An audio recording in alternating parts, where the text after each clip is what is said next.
we doing, folks? I'm going to try something new today for SwitchBlade Dave's Crypto Hour, and I'm going to go live on YouTube here. This is going to be the first time I've done this. Twitch views I haven't been getting much of, but yet on YouTube I have, so we're going to try the live over here. Here on YouTube, I had some... No, I haven't done a show here recently. It's been a couple weeks. I mean, world's crashing and burning right now, folks, and I still have to work. I still have my daily stuff, and I still have a lot of other things on my plate to cover and everything else.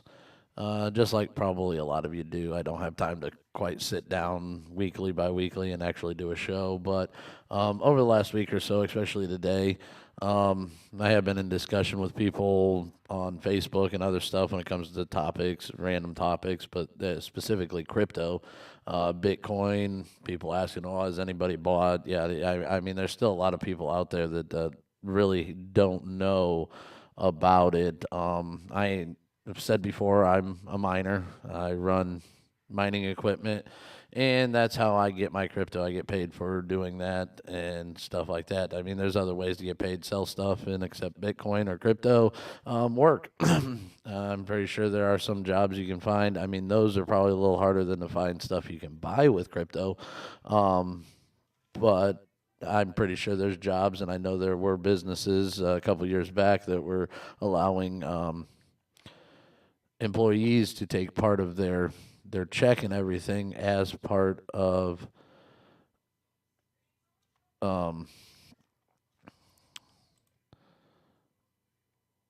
their pay, as part of their paycheck was given to them in Bitcoin or Litecoin or Ethereum or a lot of other cryptos that are out there.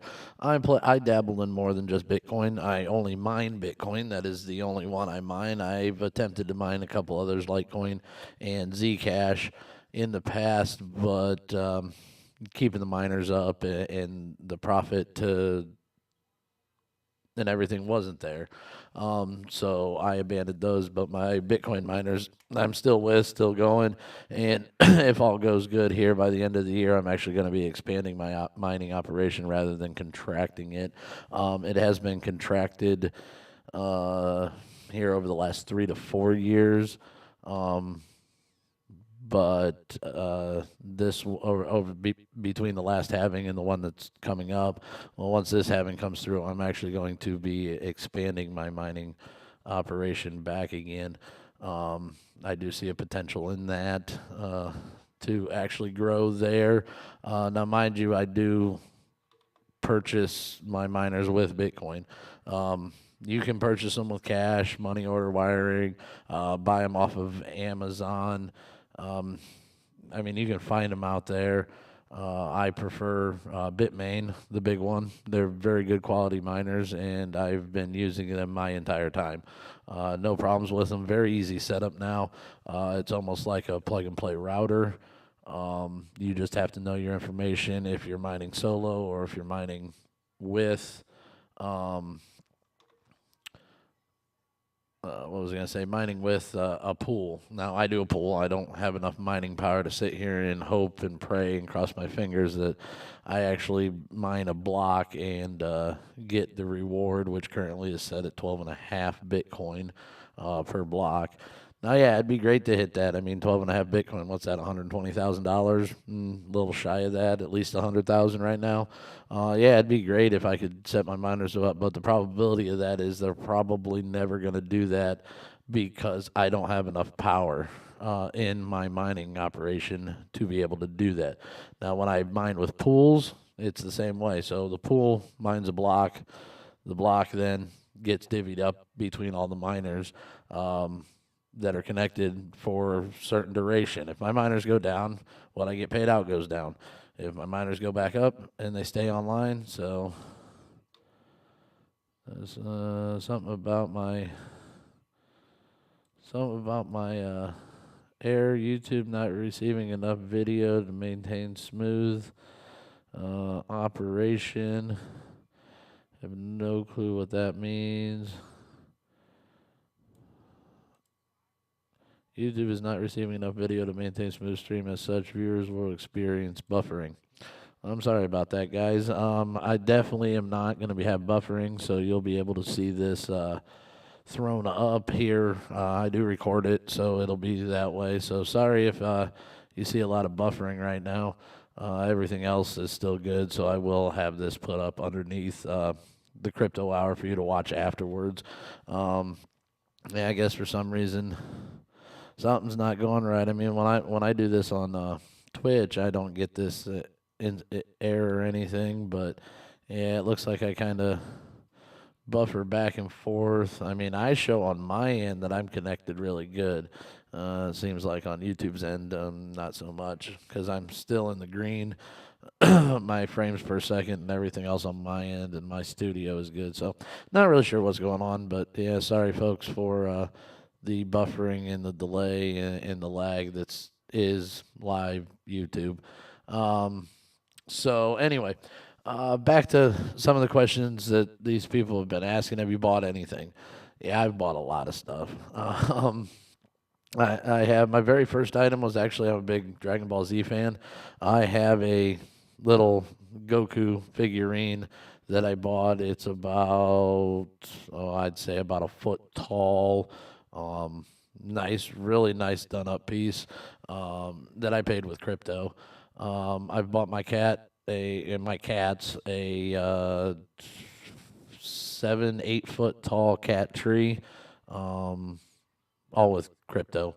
And what I liked about it was when I'm online, I don't have to um, give out personal bank information. I only have to give out my address and then send payment through with Bitcoin to a certain Bitcoin address. Once it's verified, they go ahead and it sends. Now, what's nice is 2 days, and normally I had my packages um, at my place. So it wasn't even a delay on that end. Now, yeah, it did take about an hour for the verification and everything to transfer through and all that stuff. So obviously it didn't ship right away. But if you put it in an order online and just because your payment was approved, it's probably not going to ship for 24 hours or at least 2 or 3 hours. Um, so when you buy stuff, it wasn't slowed down at all. That process was not slowed down at all. Verification of the money being transferred is a little slower, but it has to verify so many times. Usually within 10 minutes, that first verification is there and ready to go. But I've been in it for about 6 years.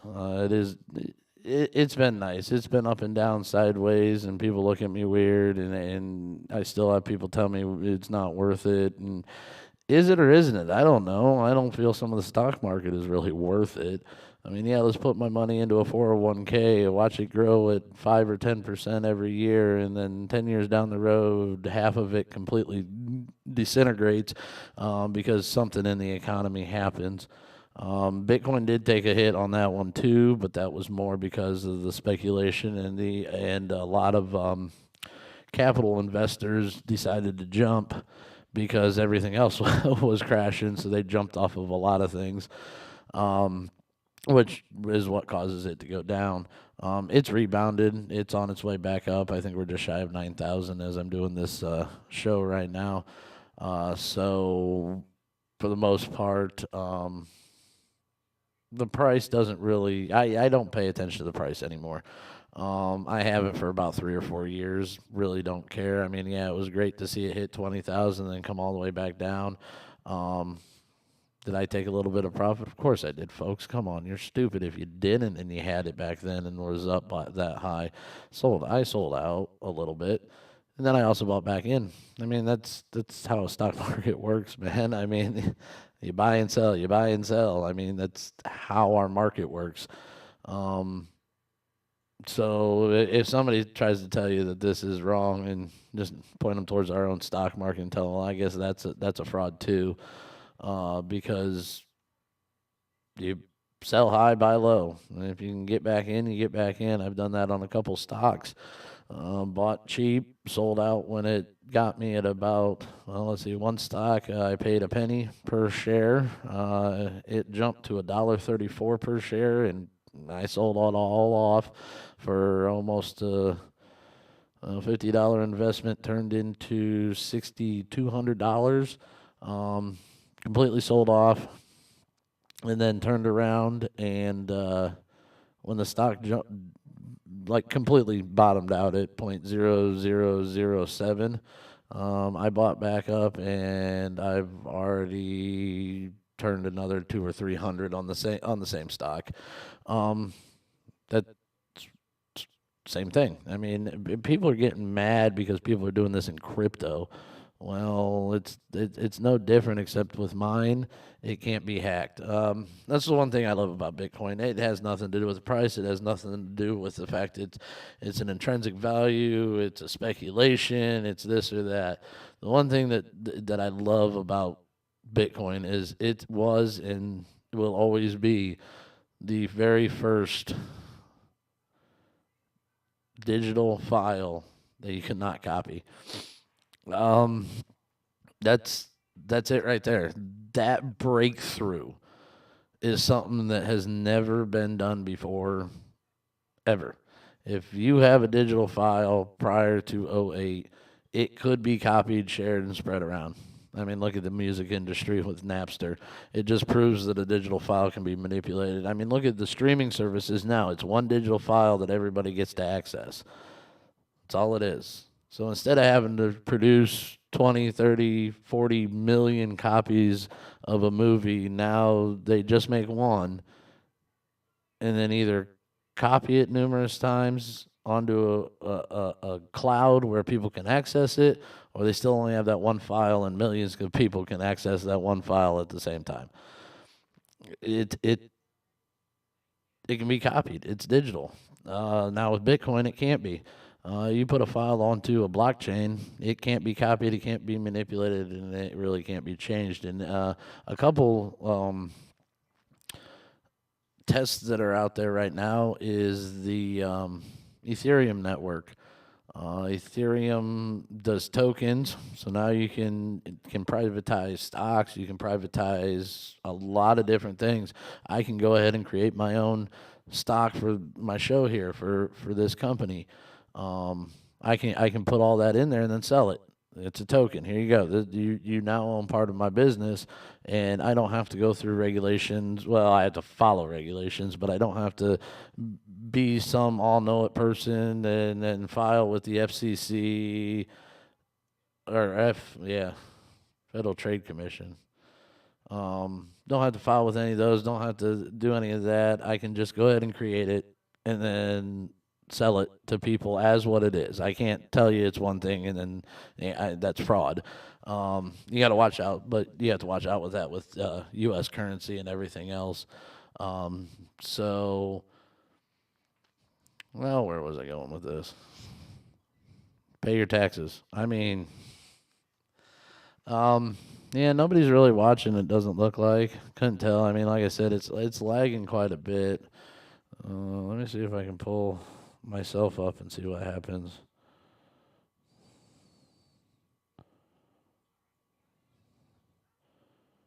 It says I'm live. Let's see what happens.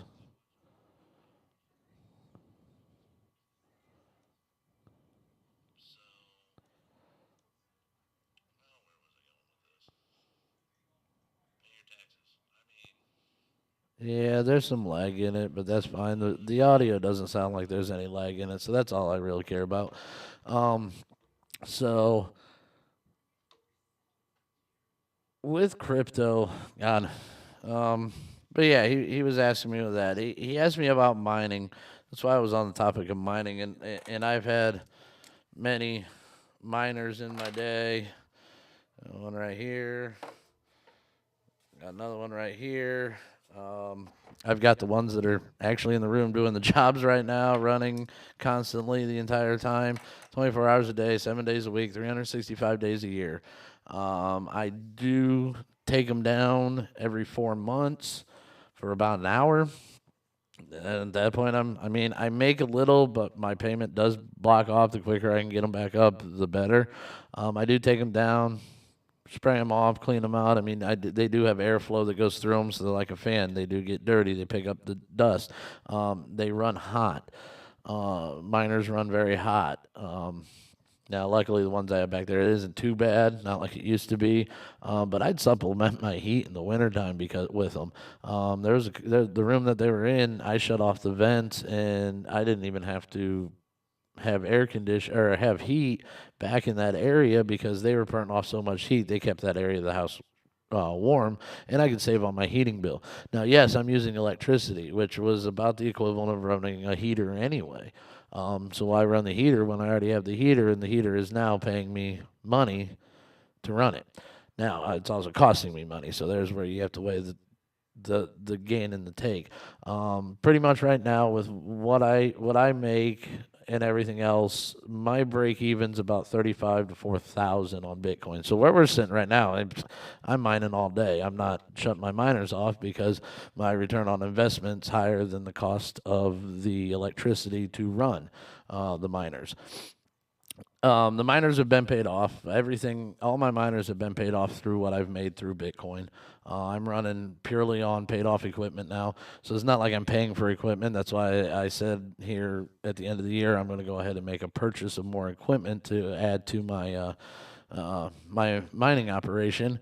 As long as the numbers still come out what I've been researching. I've ran the numbers the entire time. That's why I know where my cutoff point is. I know where I start losing money rather than making money when it comes to the price.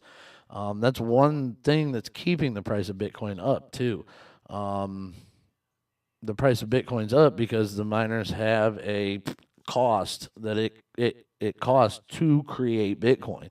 Everybody's like, oh, they have no value. Well, they do have a value. People are pumping money into it, so therefore it has a value.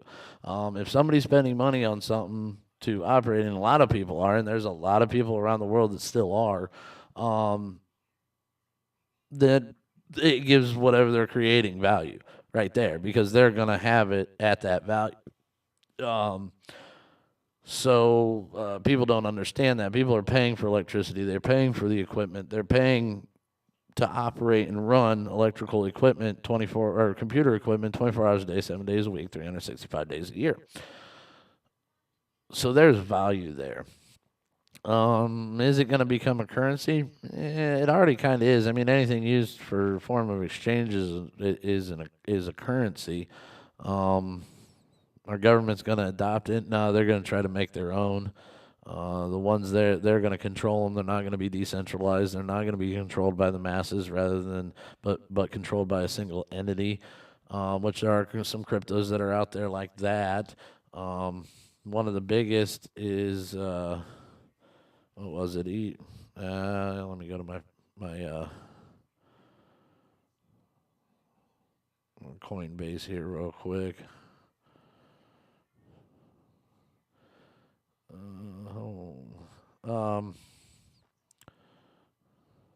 Not Ethereum. Oh, come on. See, this is when you're not ready for a show, but you still need to do a show. XRP, Ethereum. That one was one that was created by a business to try to tackle remittances, cross-border remittances and payments and stuff like that. But the issue with with XRP is they've created it like a scam from the beginning. All the coins were mined, so there was no mining process at all. All the coins they put right into existence right off the bat, and they kept 50% of them for the company. So they own and hold half of all the XRP out there, and then they try to get people to buy it and trade it and use it and our systems like this, yada, yada, yada. And they've come to find out it kind of sucks and it doesn't do what they want. And for them to be able to keep the value inflated, they got to sell off their 50%. So, again, I'm not really sure what's going to come of that. I will divulge, I do have holdings in XRP still. Not as much as I did at one time, but I still do. If you want to know what I have holdings in, I have holdings in USD Coin, Bitcoin, Tezos, Stellar, Bitcoin Cash, Litecoin, Ethereum, DAI, Ethereum Classic, Zcash, and XRP. So I have a plethora portfolio of cryptos. I've held others. I've held Zcash. I've held probably 30 to 40 different ones just to test out. Some suck. Oh, I have Batcoin too because I use the Brave network. I do like it. I'm still trying to figure out how to get it under my control and not just on my browser. I've seen how it's done, and I just got to sit down and take the half an hour or so to read up on it and actually do that. So, yeah. First 25 minutes weren't bad. I am going to get into more of the miners and stuff here when we get back. Power versus hash rate, what the hash rates are, and where we're at today. And get a little bit more into mining pools and stuff like that. I am going to take a small little 10-minute break here. I think, hold on, be right back. I have to do something here when I get my clock ready to go. Is that the one I got to do?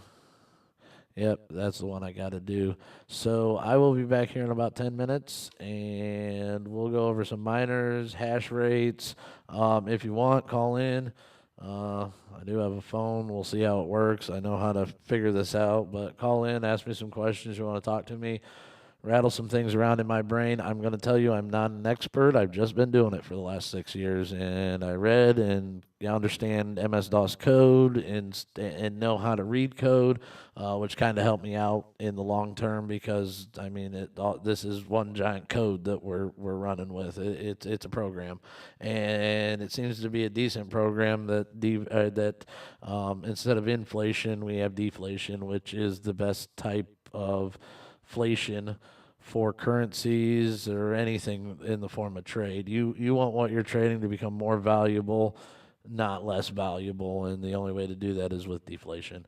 So we'll be back in 10 minutes. Let me see here. Pause, stop. We'll do that. We'll go ahead and kick this on. And I'll see you back here in about 10 minutes. All right.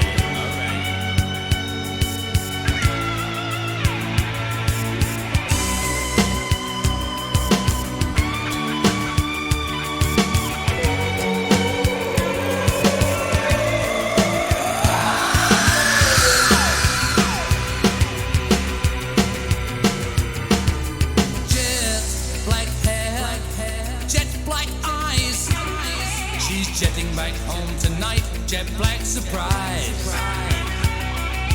Jet black heels, fishnet hose. Under the moon she blooms like a jet black rose. Satin skin, tender to the touch. Velvet kisses that I miss so much.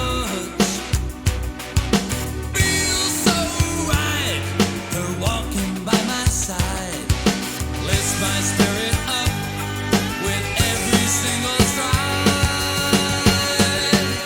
Love heaven knows, jet black rose, just like the tide, she ebbs and flows. Oh, heaven knows, jet black.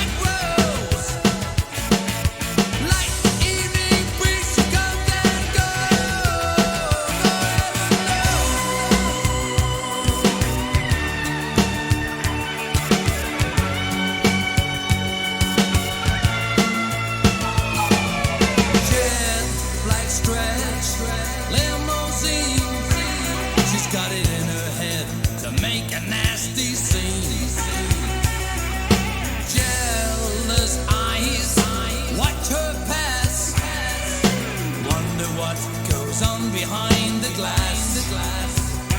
Oh, but why can't they ever let it be? Those prying eyes that always follow me. Say la vie, that's just the way it goes. Walking home with hands with the finest jet black rose.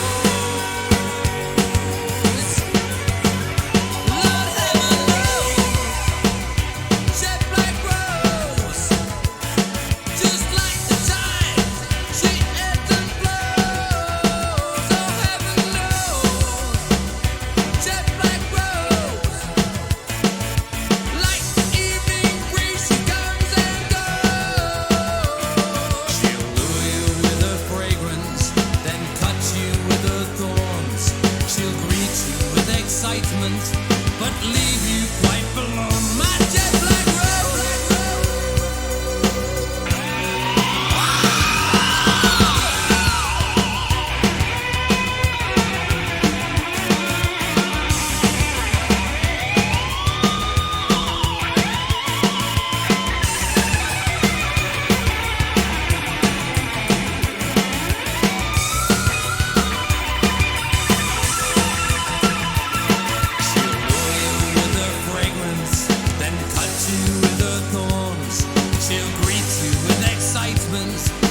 welcome back, folks. I took a little break, kind of regathered myself here on what I was going to talk about, and decided to have somebody come join me in the studio here. Uh, just my cat. He just wants some attention right now because I'm sitting at the computer, and normally he sits up here, and I give him attention while I'm at the computer because it's a lap he can lay on while I'm sitting down doing work. So luckily he doesn't get up in here. Might see my one cat jump on the chair from episode to episode every now and then, and be on the back. But so I wanted to get a little bit more into minors and a little more specific what I've gone through, the kind of evolution of my mining over the last 6 years. So I did not start mining. I was not one of the miners that started mining on a computer. By the time I decided to jump into it, after about 7 to 8 months of research, digging into it, finding out. I mean, back then it was even worse than it is today. Oh, that's a scam. That's bullshit. That ain't gonna work. That doesn't do this. Yada yada yada. I found that finally, let's take the jump. Let's actually spend some money on some equipment and see what happens. So I found a video, and I can't remember where it was. I'd have to go relook it back up. That used a Raspberry Pi computer and a powered USB strip with a fan to operate. Now, you did have to know how to run MS-DOS. The program that you put onto your SD card for the Raspberry Pi was an MS-DOS program. So you did have to know how to do commands and everything else to operate and go through it and set all the parameters and everything up, which luckily I didn't know. I've been messing with computers for a long time, and coding is part of what I've learned. Now, it's not something I do a lot, but I do understand it. I do know how to do it, and I do know how to read code. I at least know how to read code. The doing the code is a little different, and I know how to run an MS-DOS program. So I sat down, watched videos, watched other people, and decided to buy a group of these. Well, actually, it was a group of these and a group of these, and buy myself all the other components that were required. There was cables in there too, but the Raspberry Pi gets powered off the powered USB strip. All these go in all your other USB strip spots. One of the USB is for the fan, and everything gets ran and routed through here, and you have one plug into the wall. So once you get that set up, then you have to hook it to the internet through the internet port, and then go hook and get it, and then access this. Once you access this, you got to put in all your pool information, all your mining information, and all that, and connect to the pool. Once it connects to the pool, it starts mining, and it just goes. Then you let it run. Now, the fan was to cool these down. Like I said, even the other miners, they get hot. Now, these didn't get as hot, but they do get warm. These did get warm to the touch. And if I spaced them out right, the fan would cool a lot more, and the heat sinks did help. But each of these, I think this one's a 1.3 gigahash miner. This one, I think it was a 1.7. I have a bunch of both of these. So I mined like that for a while. Well, then these were on the slow side, just like computers. These were what came after the computers to start mining, because you could plug one into your computer and you could mine. You'd only need one of these to mine. The more you have, the more hash rate you have. So they started coming out with more miners, and that's when I upgraded to this. Now, I can't remember what this one was actually called. But this one needed a external power supply from a computer to operate. You actually had to hook an external power supply up to this. Same with this one back here. So I had to go out and buy even more equipment. I had to buy the new miners. Plus now I had to buy a computer power supply. And if anybody's ever gone to buy a computer power supply, you need to know what pins you need and what you're looking for, and how much power it's going to produce. They're not cheap. A couple $100 for a decent one that's 750 to 1,000 watts. And then I upgraded to this. This is the same way, external hard drive. Now, these all went into the USB slot and still ran through the same Raspberry Pi program as what I was using for these other ones. I didn't have to upgrade anything. And then here about 3 years ago, I upgraded again. Now, these that I just upgraded to this last time are pretty much the standard that you get now.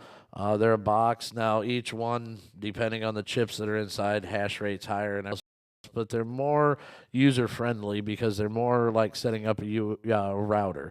You pull them up, you plug them in. Some come with power supplies, some don't.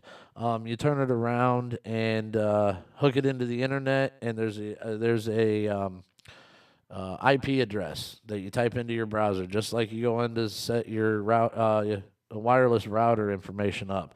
You type in the US thing, and it logs in.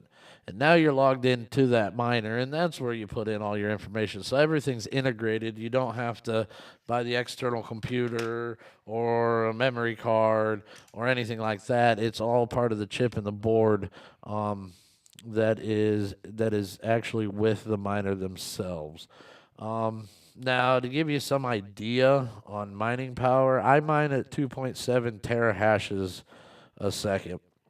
And when I first started out, I was mining at 30 gigahashes. So I'm almost 1,000, I think 1,000 if I did the math right, 1,000 times more powerful than I was when I first started.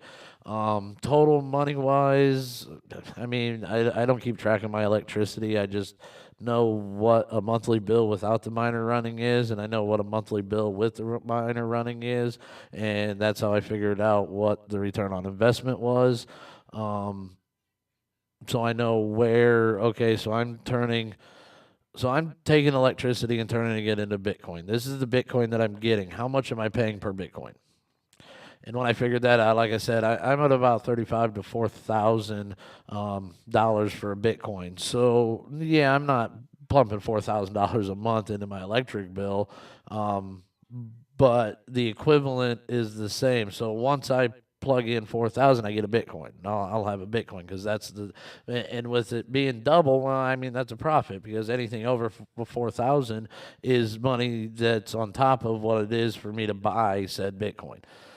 And people don't think about it that way. It's that's kind of how it works. If I instead of buying Bitcoin physically, I'm paying for electricity to run the mining equipment that in turn is giving me the Bitcoin. So that's the way I look at it. So I know what my bottom line is, and I'm going to keep doing it. I mean, as of now, like I said, by the end of the year, I plan on an expansion, 2 more miners, and almost quadrupling my power, my output of hash rate, and hopefully quadrupling my payment time and what I bring in. So we'll see. I guess that's something that we'll see down the road at the end of the year, and I'll keep everybody on the show updated on that. But that's kind of the evolution of the mining. The mining on the computer was just an MS-DOS program on your computer, and it used your graphics cards, which some of the mining that's still out there does use graphics cards. Again, I've never found one that's worth the return on an investment, honestly. Bitcoin seems to be the only one that really put money into. You really got your money back out of. And you might still be able to do it. I don't know. I was asked what my prediction on the price was. I have no prediction on the price, folks. I mean, I was shocked that it hit 20,000. I got into this because it intrigued me. I had messed with cryptocurrency back in the late 1990s. When I was about 14, 15 years old. I did get into crypto. I didn't think that 20 years later I'd actually be doing it again. Actually, about 25 years later, I'd be doing it again because obviously what I got into back in the mid to late 90s was crap, was very hackable, very stealable, and very fraudulent. Heck, I wish I would have kept up with the getting paid to watch ads because I did some of that back in the mid 90s too. And look at that industry now, Jesus. People get scammed to watch ads now, and you see them everywhere on everything. Um, I hope my channel here gets ads, and so I can actually at least make money this time. But I mean, ads are everywhere. No wonder people say ad revenue's up. Well, when you can shove an ad in front of 30,000 fucking people in 2 seconds, and it could be anywhere. Um, yeah, ad revenue is going to be up. Now I do have um, I do have a couple games. I'm not allowed to share them on YouTube. Ooh, as we speak, 7 minutes ago, Bitcoin breaks 9,000 as a price. It's on its way up today. Let's see what my in-house Coinbase portfolio says. By the way, folks, just because I have money on Coinbase doesn't mean I'm not stupid. I do remember Mt. Gox, and luckily, I was smart enough not to have any of my stuff there. I'm one that likes to keep most of this stuff kind of like cash in hand and not under somebody else's control. The last day, I'm up probably 40 or $50 on that portfolio. The last week, about 60 or $70, and the last month, I'm almost 50% up. 50% total, almost, yeah, for just that portfolio. So Bitcoin has had a big rebound already, a lot quicker than the stock market has or our economy. I can tell you that much. So, but I mean, it's all trust. I mean, that's what everything comes down to. Do you trust it? Well, as of so far, I trust it better than the U.S. dollar over the last 6 to 10 years. Uh, um, like I said, I'm testing out new cryptos too. The one, I mean, the Tenzo is a staking one where you get paid interest like a CD. Um, you leave it sit for so long, you get interest. You leave it sit longer, you get more interest. It works just like a CD, which technically a certificate of deposit does the same thing. Now, with Tenzo, though, you get paid every 3 days instead of having to wait until it matures. And at any point, you can go ahead and take your money out if you want and go. So, in my mind, that's a little bit better than a CD. If I have some money I can let sit for 3.5 months and makes me 5%. Well, what is it? Yeah, 5.10% annually. Well, okay. And I can take it out anytime. I can have access to it at all times. And if I just leave it sit there, you'll um, pay me a return or what they call staking rewards. Yeah, sure, why not? I'll throw and sit at 50 to $100 right there. Let's see what happens. Let's see how it's going. And so far, it's going good. Now, with that little bit of investment that I had, there's not a big. I think I'm at like 2 cents every day or something like that, or 6 cents every 3 days, something like that. So it's not a big return, but I mean it's something coming in. It's 6 cents. It's starting somewhere, and obviously if you have a little bit more, you might be able to get a little bit bigger turnaround quickly. But it's right now set at 5.1%. So, but yeah, I mean, with crypto, let's go. Let's do this. Let's switch over to here. I mean, Bitcoin's got up. It's 13%, and this was probably an hour ago when I started the show. Let's refresh this. Yeah, it's up 16% now at $9,085. Now, there will be a sell-off right here, folks. This is the top. We broke that 9,000, so it will not stay above 9,000 for longer than maybe 6 hours here, maybe 12. It might even jump up to 991, something like that. But we will have a pullback on this. This has been going up way too long, way too quickly over the last couple days. So there will be a pullback. There will be something that brings this back.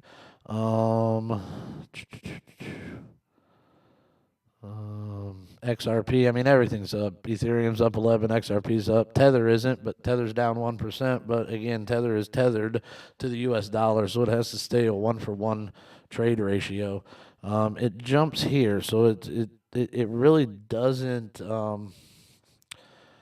doesn't trade one for one all the time. It fluctuates, so you can skim pennies if you have enough of it, here or there if you're watching it. Bitcoin Cash is Bitcoin, yeah, SB. I have some of that somewhere, but I have no way, no know how to actually access it. Unfortunately, um, Litecoin, EOS. I mean everything in the top 35, 34s is up. I don't really care much for the lower ones. I mean, I've looked into them. True SD, again, same as the other one. I mean, it's a couple imitators that are trying to be pegged one for one with the U.S. dollar, and it's not really pegged one for one. There are USD coin is 1 for 1. It never goes up, never goes down. It goes straight sideways, and it fluctuates its own supply to make sure it's always 1 for 1 with the U.S. dollar. So as the U.S. dollar goes to reserve or goes down, there has to be something like that to take it up. So we'll see what happens with some of those. Well, didn't really have much more to say. Oh, the halving. Yes, let's talk about the halving real quick, folks. The halving is a mining thing, and it does affect the whole system, but it's more of a minor thing. It's when our revenue and our sources drop in half.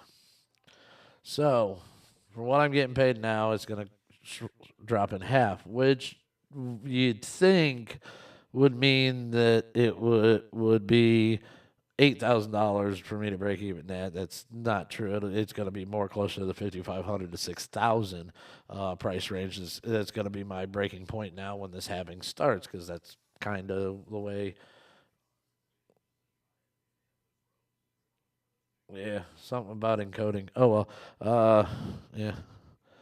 I guess YouTube Live has some issues, or I just need a faster computer. One of the two. So we're gonna have the halving.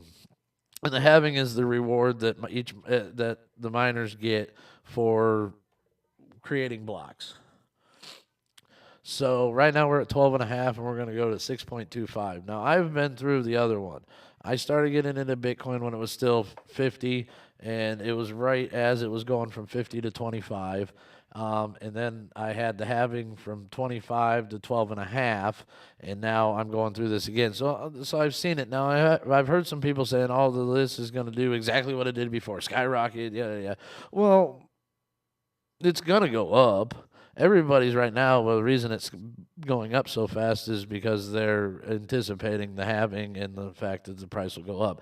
I don't think it's going to go up as quickly as what it did, but it's still over the long term going to go up. The miners and the people that control or not control, because there is no control, but the miners and the groups that actually do the blockchain um, are going to have a say in how much Bitcoin is, because they're the ones getting them. Now, yeah, they can play with what's out there already and who has what, but it's still going to be the miners. If they're not making enough off of what they're getting, they're either going to shut down, which is going to drop the mining power in the ecosystem and cause it to lag even more, and trying to do transactions as the program actually adjusts itself for difficulty, to make sure that the blocks are set at 10-minute increments.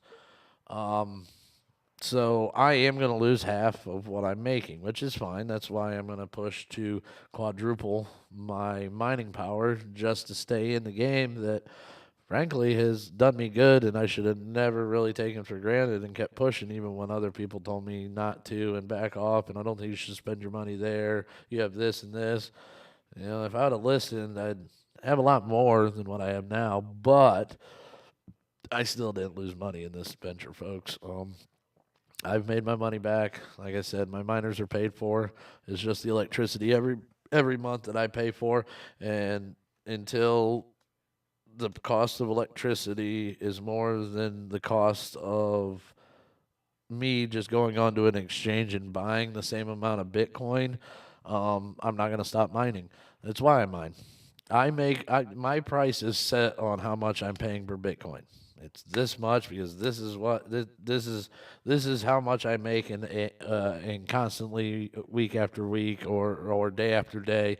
I have a number that I got to pay attention to, and so I'm making this much. Is it worth it to keep my miners running? And what is the price I'm paying for these Bitcoin that I'm actually getting? And that would be my break even point. So is it worth it doing that, or is it cheaper for me to go on to exchange and buy Bitcoin? I'll probably switch over to maybe buying that way if it becomes that way. But right now, it's cheaper for me to run my miners than it is to buy Bitcoin on an exchange personally. I mean, go ahead, buy Bitcoin on exchange. I use Coinbase for my trading a little bit. I use a couple other ones where I don't really cash out through them. I just trade back and forth, and if I want to cash out, I send what I got to my Coinbase wallets. Um, I have some that's on a gambling website. So there's stuff out there to do with Bitcoin, everything else. So yeah, it is a tricky game. I mean, I'm just in it. I'm just trying to navigate it just like the best, and it is a hard one to get into, especially when it's very confusing. Um, it's confusing for me to try to explain it to people sometimes. Um, and half the time I just have to stop talking because that's why I started this channel, is to allow me to talk about my experience, what I did, what I know, how I've done it. But the technicals get over people's heads. The fact that they can't decipher the difference between a credit card that there's numbers on a computer and a decentralized ledger that's numbers on a computer. It's hard to say, but they'd rather have somebody that they know that's a bank entity controlling those numbers than you yourself being able to control those numbers for whatever you really want to do. So, with that said, I think I'm going to call it a night, folks. This has been Switchblade Dave's Crypto Hour. If it's helped you, like, share. We'll be back. Oh, here probably in a week or so. I'll try to do another one, maybe on a Wednesday or Thursday night when I get home from work. Um, but till then, if you have any other questions or anything, don't hesitate to email bsmedia419@gmail.com. Put in there Dave's Crypto Hour as the subject and shoot me a line. Let me know what you think, how I'm doing. This is all new to me, folks, and I'm just trying to make it through everything just like you are. Everybody have a wonderful night.